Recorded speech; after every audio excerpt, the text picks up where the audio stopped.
Merci, Monsieur le Président. Moi, je suis très gêné par cette proposition de loi. Je suis élu local, comme Françoise Férat le rappelait, sur un territoire où on vit avec les pompes personnellement, autour de chez moi, où j'habite en pleine campagne, entouré par des puits de pétrole depuis plus de 30 ans. Et on voit bien les activités que ça peut générer avec des camions qui passent régulièrement, des investissements qui sont faits, des améliorations sur le pipeline qui va jusque Nangy pour les produits qui sont extraits de ce sol-là. Et tout ça, ça se passe en bonne intelligence. Et c'est une économie locale. C'est une entreprise de plus de 75 emplois qui va être détruite. Pour un grand plan d'investissement que vous avez proposé, très bien, mais c'est au jour d'aujourd'hui une innovation destructrice plutôt que constructrice. Et c'est là où cette proposition de loi me gêne. Elle serait venue après des propositions d'investissement du XXIe siècle.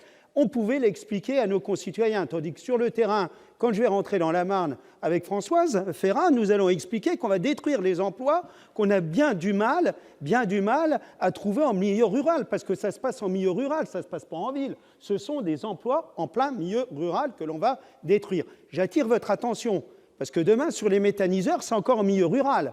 Et les méthaniseurs qui sont faits au jour d'aujourd'hui, ce sont des projets qui sont tenus par des financiers et non pas par des agriculteurs locaux, parce qu'ils n'ont pas les moyens, les agriculteurs, de financer des méthaniseurs. Donc là aussi, il faudra revoir le dispositif si on veut faire en sorte que, par la méthanisation, on trouve des débouchés.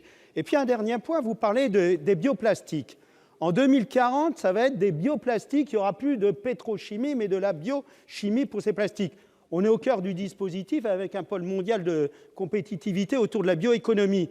Mais monsieur le ministre, soyez attentif, parce que dans quelques semaines, dans le projet de loi de finances, vous allez remettre en cause le taux d'incorporation, comme ça a été fait à Bruxelles, du biogazole ou du diester dans le diesel, puisqu'il y a un taux d'incorporation moins important, et il y a une fiscalité qui va être mise à mal, et c'est cette fiscalité, avec des engagements pris par les gouvernements précédents, qui font que le modèle économique tient et qu'on peut faire la recherche sur des carburants de génération future ou sur les débouchés autour du bioplastique. Donc véritablement, il y a une incohérence à ce que vous proposez aujourd'hui et ce qui sera proposé demain dans le cadre du PLF.